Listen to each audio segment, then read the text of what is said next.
Zinta dantza. Euskal dantzak Euskal Herriko bertako dantzak dira. Euskal kulturaren eta folklorearen osagai garrantzitsuak. Zinta dantza Europan eta Latinoamerikan zabaldurik dagoen dantza tradizionala da. Erdi Aroan du jatorrik eta udaberrian eta udan zuhaitz baten inguruan dantzatzen zen.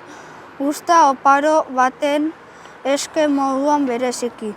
Geroago zutoin baten inguruan dantzatzen hasi ziren.